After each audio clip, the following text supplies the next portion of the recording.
Thanks for tuning in to Up North at 4. This is your daily tea time here in the North Woods. Now, protests erupted throughout the country after a video captured a Minneapolis police officer with his knee on the neck of a black man named George Floyd, who was pleading for his life before he died. The country erupted in protest over police brutality and racism, and many in the black communities say President Trump hasn't really helped ease that racial tension. Now, here to talk about the president's impact on the black vote is GOP Senior Communication Advisor for Black Media Affairs is Paris Dennard. Paris, welcome to the show. How are you? I'm great. Thanks for having me. I appreciate it. Absolutely. Now, to begin and to start off, what do you think the president needs to do to gain more support from black Americans right now? I think the president needs to continue to talk about his record and contrast his record of achievement for the black community in just 3.5 years to that of Joe Biden's 44-year history and record of actually destroying black families, black community, and black generational wealth through bigoted policies like his 1994 crime bill and other things that he has done, like support China's entrance into the WTO, which led to thousands of manufacturing jobs leaving urban America left and right. And so it's the contrast between the two records. And President Trump has a very impressive record of achievement for the black community. When you look at HBCU support, school choice, opportunity zones, when you look at what he's done for criminal justice reform and the record low unemployment before COVID, and even the things that he's done during COVID-19 as an administration, it has been very impressive. So from now until November, the president, the RNC, and the campaign will continue to contrast the clear record of achievement that he has and the lack of achievement that Joe Biden has for the black community. Now, some of my friends who are Democrats have told me they aren't happy with the president, but they also aren't happy with Democratic leaders who maybe in larger cities they believe aren't doing much for the black community when it comes to education and job opportunity. Yeah. What would it take for maybe the black community or black voters to maybe consider looking at Republican policy?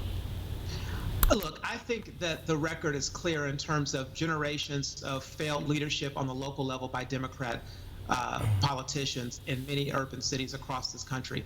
You've seen black small businesses be burned to the ground, looted and rioting by lawless individuals like Antifa, and Democrat mayors sat there and did nothing. You've seen poor educational systems, and you've had people like Joe Biden say that if he became president, he would get rid of charter schools. And so my urging to the black community and black voters who think about the difference between the two candidates, look at the records and look at which party is actually fighting for you. Look at which party is actually doing the things that support the things that we care most about, especially issues of school choice. That is something that Democrats and Republicans should agree on. An overwhelming majority of voters agree with the idea that parents should be allowed to put their child in the school of their choice and not be held back by a zip code. But that's something that the teachers' unions and the Democrats are adamantly opposed to. Yeah, Paris, you know, the black vote does matter. Joe Biden would be retired today if it wasn't for the black vote in South Carolina. It's 12% of the population. But you're asking black voters to vote for a person who schedules a rally on Juneteenth in Tulsa and calls some African nations shithole countries. Is the president your biggest obstacle? I know Joe Biden is the biggest obstacle for the black community, not President Trump. President Trump rightfully wanted to celebrate Juneteenth. The campaign did, because Juneteenth is tied to the Republican Party. We are the party of freedom and opportunity and emancipation. It was Abraham Lincoln's emancipation, that proclamation that finally got to the enslaved black Americans in Juneteenth.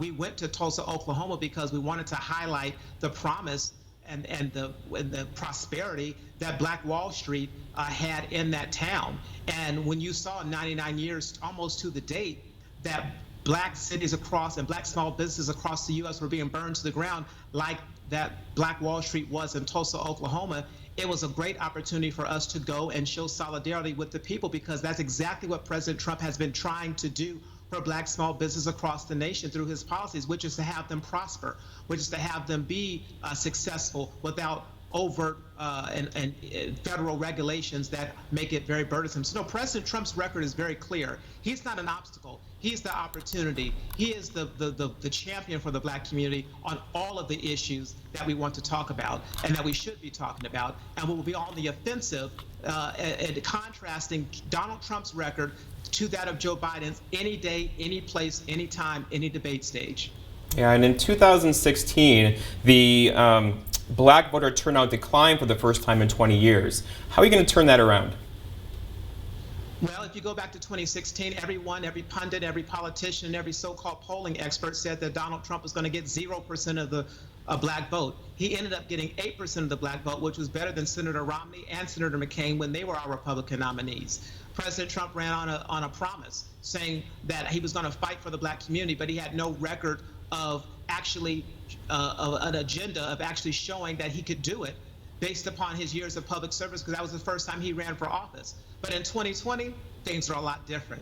President Trump can run on his actual record of achievement for the black community on every spectrum, be it education, be it health, be it COVID-19, be it opportunity zones, and the economy as it relates to black small business owners and black workers and black communities. He can run on that, and he will increase the black vote, and he'll increase the share from 8%. And look, it doesn't take 90% for him to win the election. If the president is able to get upwards of 10 or 12%, it's over.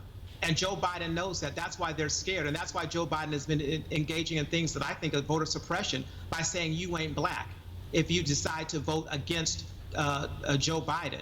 Because that's offensive not only to black Republicans like myself who are supporting President Trump, but it's offensive to black Democrats who aren't supporting Joe Biden and who may have been supporting Bernie Sanders or Amy Klobuchar or Kamala Harris or Cory Booker or someone else. So that's why I believe the Democrats are running scared. And I think that's why they are in panic mode, because they know Donald Trump's record is something that they would love to have and love to run on. Paris, I'm so sorry.